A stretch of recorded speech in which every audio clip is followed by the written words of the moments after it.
Hi friends, good morning. दोस्तों, आज के इस वीडियो में हम बात करेंगे दुनिया की सबसे बड़ी और सबसे तेजी से बढ़ने वाली इंडस्ट्री नेटवर्क मार्केटिंग इंडस्ट्री के ऊपर दुनिया में लिखी गई टॉप 10 और सबसे ज्यादा बेनिफिशियल किताबों में से एक, यानी कि जिसका नाम है गोप्रो, जिसकी टैगलाइन है 7 steps to becoming a network marketing professional, जिसके लेखक हैं मिस्टर एरिक वोरे, जो कि दुनिया के एक बड़े जाने माने टीचर हैं, लीजेंड हैं, खरबपति अचीवर हैं इस इंडस्ट्री के। और आज 200 से ज्यादा मुल्कों के अंदर उनकी ट्रेनिंग्स को फॉलो किया जाता है। उनकी इस किताब को बड़े बड़े मल्टी करोड़पति और अरबपति अचीवर अपनी टीम में प्रमोट करते हैं। आज हम बात करेंगे इस इंटरनेशनली लीजेंड बुक गोप्रो के चैप्टर 10 के बारे में, जो है स्किल नंबर 7, यानी कि इवेंट्स का प्रचार करना। नेटवर्क मार्केटिंग में लोग मीटिंग से पैसे कमाते हैं, ये एकदम सरल है। हाँ, टेक्नोलॉजी हमें लोगों से बेहतर और कुशल तरीके से जुड़ने में मदद कर सकती है, लेकिन कुछ भी आमने सामने की मीटिंग की जगह नहीं लेगा। लोगों से एक का एक मीटिंग छोटे समूह में या स्थानीय या बड़े इवेंट्स का किसी भी नेटवर्क मार्केटिंग संगठन पर लंबी सफलता का बड़ा असर होता है। लेकिन एक विशेष प्रकार का इवेंट सबसे शक्तिशाली होता है, और वह है डेस्टिनेशन इवेंट। जी हां दोस्तों, डेस्टिनेशन इवेंट। यह इवेंट कंपनी प्रायोजित कर सकती है, यह इवेंट कंपनी प्रायोजित कर सकती है या आपके अपलाइन लीडरशिप द्वारा ऑर्गेनाइज हो सकता है। लेकिन डेस्टिनेशन इवेंट ऐसा है जहां अधिकांश लोग एक अलग शहर की यात्रा करते हैं, होटल में रहते हैं और कॉन्फ्रेंस या कन्वेंशन में भाग लेते हैं। कुछ लोग इस बात को तर्क करने का प्रयास करते हैं कि डेस्टिनेशन इवेंट नई टेक्नोलॉजी में खत्म हो चुके हैं और अब लोग इन बातों के लिए यात्रा नहीं करेंगे। मैं आपको बता सकता हूं, वह सभी लोग हमारे प्रोफेशन में उच्च आय कमाने वाले नहीं हैं। अगर आप अध्ययन करते हैं कि सफल लोग अपने नेटवर्क मार्केटिंग संगठन का निर्माण करने के लिए क्या करते हैं, तब आपको मिलेगा कि उनमें से हर एक डेस्टिनेशन इवेंट को अपने व्यापार के निर्माण के लिए उपयोग करता है। वहां बहुत कुछ खास होता है। अपने रोजमर्रा के जीवन से दूर जाकर अपने सपनों पर पूरी तरह ध्यान केंद्रित करना, भले ही वह केवल सप्ताह के अंत के दिनों में हो, अच्छा है। आप इसे अपने भविष्य पर फिर से ध्यान केंद्रित करने में उपयोग कर सकते हैं और जरूरी ताकत इकट्ठा करें अपने घर वापस जाकर वह करने के लिए जो आपके व्यापार को आगे बढ़ाने के लिए आवश्यक हो। इवेंट के दौरान प्रेजेंटेशन को सुनते हुए आप ताकत प्राप्त करेंगे।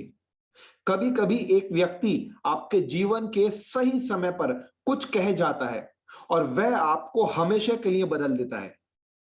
20 साल पहले मैं एक कन्वेंशन में था जब एक व्यक्ति जॉनी डैनियल ने कहा, आप उस व्यक्ति का आकार बता सकते हो उसकी समस्या के आकार को देखकर जो उसे नीचे ले जाती है। वह कथन मेरे दिल की सही जगह पर आया और तब से मेरी मदद कर रहा है। अगर मैं कभी दुखी या उदास होता हूं, मेरे अंदर से कोई कहता है, क्या ये एरिक का आकार है? मैं जवाब देता हूं, नहीं। खुद को ऊपर उठाता हूं और फिर से आगे बढ़ता हूं।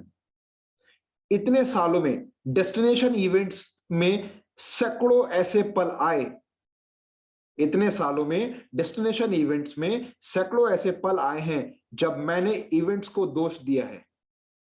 मैंने एक इवेंट में प्रोफेशनल बनने का निर्णय लिया।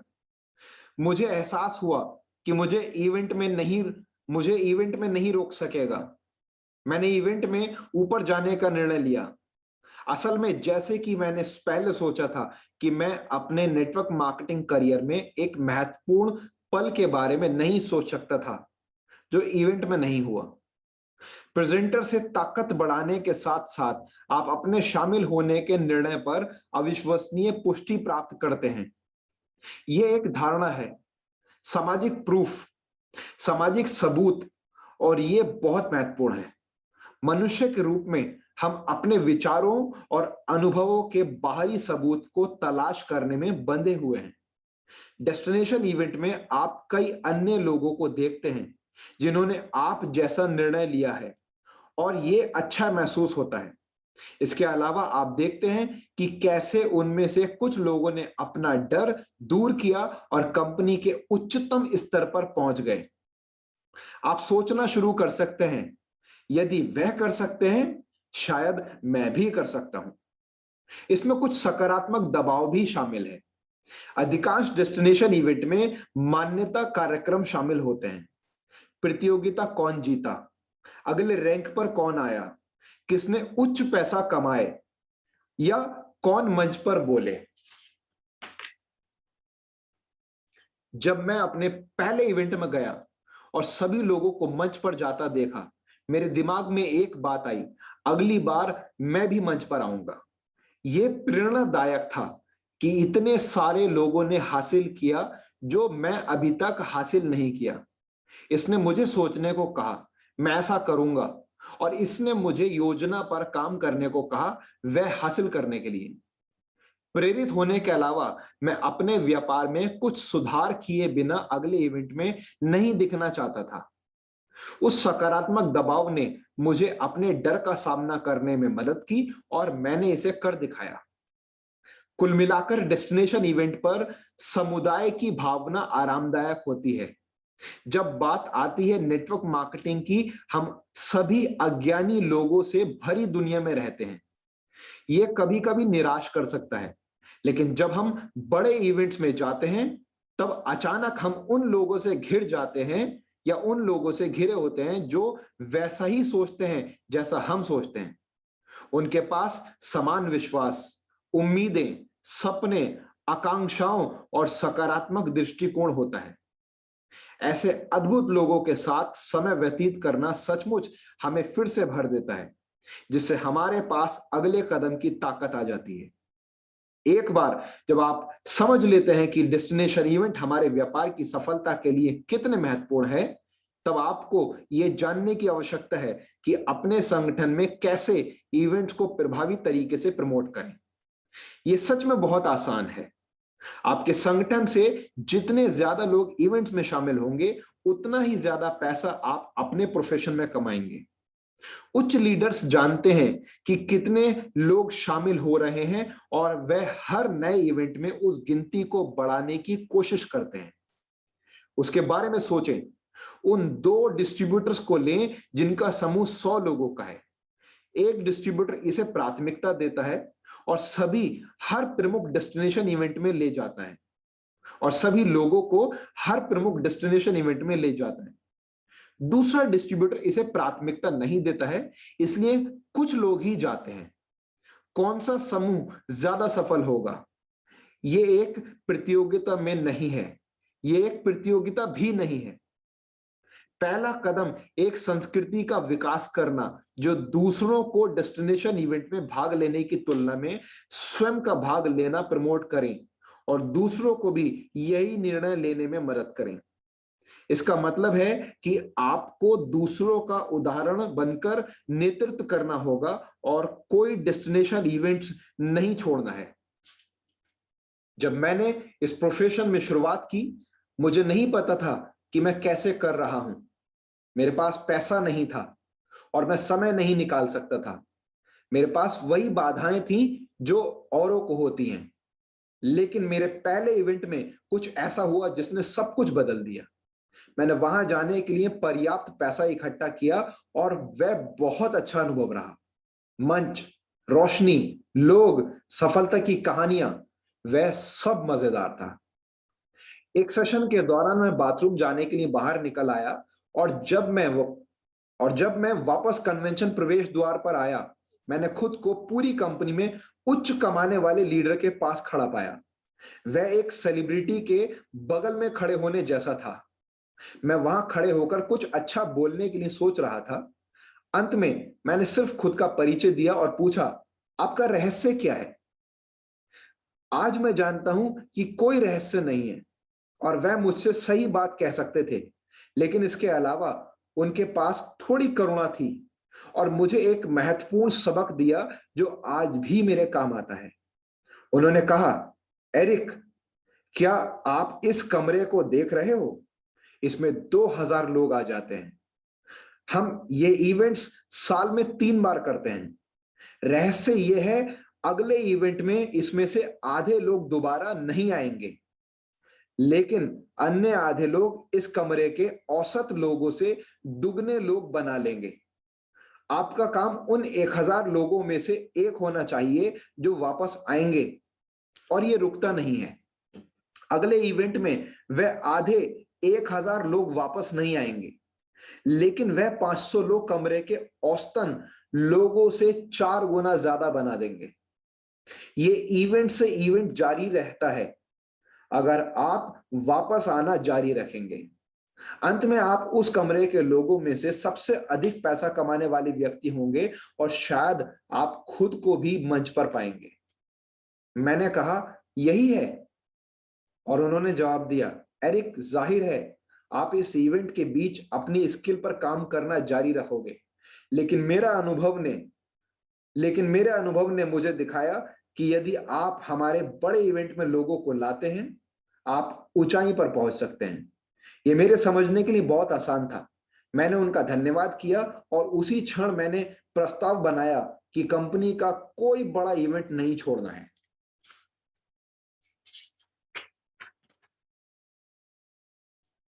ये आसान नहीं था। कभी कभी इवेंट का टिकट अकेले समस्या बन जाता है। मैंने इसे प्राथमिकता दी और उन्हें खरीदने का रास्ता मिला। कभी बच्चे की देखभाल एक मुद्दा था। मैंने बेबी सिटर्स की खोज की जिस पर हम भरोसा कर सके। कभी मैं संघर्ष करता कि इवेंट में कैसे शामिल हूं। कभी आरामदायक सीधी फ्लाइट की बात करने की बजाय मैं कभी एक के साथ 2 या 3 फ्लाइट करता था। कभी फ्लाइट की बजाय मैं गाड़ी ड्राइव करता था। कभी कभी एक गाड़ी में समूह के लोगों को लेके जाता था। यहां तक कि एक समय था जब मैंने एक बस को रिजर्व किया और अपने क्षेत्र के ज्वाइन लोगों को सफर में शामिल किया था। मुद्दा यह है कि मैंने प्राथमिकता बनाई और मैं इवेंट में गया, कुछ भी हो। अगर हैसियत की बात करें, आज मैं एक बंगले में रहता हूं, लेकिन हमेशा ऐसा नहीं था। शुरुआत में मैं अक्सर कई लोगों के साथ एक कमरे में रहता था। रूम सेवा की जगह हम लोकल स्टोर में सस्ते खाने के लिए जाते थे, और मिनी बार हमारी सीमाओं से बाहर था। जो सलाह मैंने उन सभी सालों में प्राप्त की, वह काम करी, क्योंकि मैं महत्वाकांक्षी था। जो लोग कम प्रतिबद्ध थे, मुझे उनको शामिल करने का तरीका पता चल गया था, और जैसे कि उच्च कमाई लीडर ने मुझे बताया, मेरी कमाई प्रत्येक इवेंट बढ़ती गई। उससे ऊपर एक अजीब बात यह हुई, मैं खुद को हर किसी से अलग महसूस करने लगा। मैं खुद को आयरन मैन महसूस करना शुरू कर दिया था। मैं इस बात पर गर्व करना शुरू कर दिया कि मैं तब भी खड़ा हूं जब अन्य लोग अपना विश्वास खो रहे हैं। इसलिए अगर आप लोगों की तुलना में डेस्टिनेशन इवेंट में शामिल होने के लिए अधिक प्रतिबद्ध हैं, अधिक कमिटेड हैं, तब ये महत्वपूर्ण प्रतिबद्धता, ये इंपॉर्टेंट कमिटमेंट आपकी अच्छी तरह मदद करेगी। एक बार जब आप पूरी तरह प्रतिबद्ध यानी कमिटेड हो जाते हैं, तो अगला कदम अपनी टीम में मौजूद लोगों की संख्या बढ़ानी है जो आपके साथ शामिल होंगे। अधिकांश लोग अपने समूह में अगले बड़े इवेंट की घोषणा करते हैं, पीछे बैठ जाते हैं और उम्मीद करते हैं लोग रजिस्टर करेंगे। प्रोफेशनल समझते हैं कि एक घोषणा करने में और एक प्रमोटर के होने के बीच में बड़ा अंतर होता है। प्रमोटर अपने समूह में इवेंट को प्राथमिकता देते हैं। वह अपने संदेश के साथ कठोर होते हैं। वह कहानियां बताते हैं जो कार्यवाही करने के लिए प्रेरणा देती है। वह मानने के लिए कुछ नहीं लेते, और जब लोग रजिस्टर्ड नहीं होते, आराम नहीं करते। और जब तक लोग रजिस्टर्ड नहीं होते हैं, वह आराम नहीं करते हैं। वह लोगों के दिमाग में एक तस्वीर बनाते हैं कि यह इवेंट कितना अच्छा होगा और इसमें शामिल होने के लाभ। एक बात जो मैंने बहुत पहले सीखी थी कि कम से कम शुरुआत में कभी किसी का बहाना नहीं खरीदना है। कि कम से कम शुरुआत में, स्टार्टिंग में कभी किसी का बहाना, एक्सक्यूज नहीं एक्सेप्ट करना है। मैं आपको बता नहीं सकता कितने लोगों ने मुझे कारण बताना शुरू किए कि वे अगले डेस्टिनेशन इवेंट में नहीं जा सकते। उनके कारण सिर्फ एक बहाने थे और वे सच नहीं थे। एमेचर्स के साथ एक समस्या यह है कि वह पहले उनकी कहानी खरीद लेते हैं और उसका अंत होता है। व्यक्ति कहता है मैं काम नहीं कर सकता, या मैं ऐसा खरीद नहीं सकता, या मैं बेबी सीटर की व्यवस्था नहीं कर सकता, या कौन मेरे कुत्ते को देखने के लिए है, या इस सप्ताह के अंत में जन्मदिन पार्टी है। और अमेचर कहते हैं ओके ठीक है, यही वो बात है, मुझे उम्मीद है कि तुम इससे अगले सप्ताह कर सकते हो, नेक्स्ट टाइम जरूर चलोगे। लेकिन प्रोफेशनल की मानसिकता पूरी तरह से अलग होती है। जब वह कोई आपत्ति सुनते हैं तो वह उस कहानी को नहीं खरीदते, क्योंकि वह जानते हैं ये शायद सच नहीं है, या कम से कम इतनी मजबूत नहीं है। वह उस कहानी, उस एक्सक्यूज को वापस पलट देते हैं और इस तरह समझाते हैं। वह उस व्यक्ति को इवेंट में शामिल होने का मतलब और महत्व समझने की मदद करते हैं। फिर वह उनकी समस्या से बाहर निकालने का तरीका निकालते हैं। मैं आपको बता नहीं सकता कि मैंने कितने लोगों से बात की है जिन्होंने पहले ही अगले इवेंट में शामिल नहीं होने का निर्णय कर लिया था, और 5 मिनट के भीतर उन लोगों ने अपनी सोच बदली और रजिस्टर्ड कराया। सबक यह है कि अपनी कहानी बताएं, उनकी कहानी नहीं खरीदें। इस स्किल के बारे में सोचें जैसे कि आप सार्वजनिक रूप से कारोबार कर रहे हैं और आपके शेयर का मूल्य सीधे आपके प्रत्येक इवेंट में आने वाले लोगों से जुड़ा हुआ है। अगर ये मामला है तो हमेशा अगले इवेंट में बड़ी संख्या में लोगों को शामिल करने की आप प्राथमिकता बनाएंगे। आप ये नहीं करेंगे। आप पहले इवेंट में सिर्फ अपने सपने से शुरू करेंगे। आप पहले इवेंट में सिर्फ अपने से शुरू करेंगे, लेकिन फिर लक्ष्य होगा अगले इवेंट में अपने साथ कुछ लोग लाने, और फिर उस संख्या को अगले में बढ़ाने, और फिर अगले में, और फिर अगले में और बढ़ाने के। नेटवर्क मार्केटिंग में सिल्वर बुलेट जैसी कोई चीज नहीं है, लेकिन ये स्किल उसके उतनी ही करीब है। तो याद रखिएगा दोस्तों, अगर आप कोई भी डेस्टिनेशन इवेंट, चाहे वो आपके कंपनी का हो या अपलाइन का हो, अगर मिस करते हैं तो आप बहुत बड़ा नुकसान देखने जा रहे हैं। और ऐसा मैं नहीं कहता, ऐसा उस शख्स ने लिखा है अपनी किताब में, और बाकायदा इस टॉपिक, इस सब्जेक्ट के ऊपर चैप्टर लिखा उन्होंने गोप्रो के अंदर। जो शख्स आज 200 से ज्यादा मुल्कों के अंदर नेटवर्क मार्केटिंग के सबसे बड़े टीचर्स में से एक माने जाते हैं। Wish you all the very best. Thank you so much. इस वीडियो को, इस चैप्टर को दोस्तों बार बार सुनिए और पूरी टीम से शेयर कीजिए, और शपथ लीजिए, कमिटमेंट कीजिए अपने आप से कि आप लाइफ में कोई भी बड़ा इवेंट, आरटीपी, कन्वेंशन या कोई भी डेस्टिनेशन इवेंट कभी भी ना ही मिस करेंगे और ना ही टीम को मिस करने देंगे। सबसे पहले आप खुद उसको अटेंड करेंगे और अपने बाद में फिर आप मैक्सिमम लोगों को भी लेकर जाएंगे। Wish you all the very best. Thank you so much.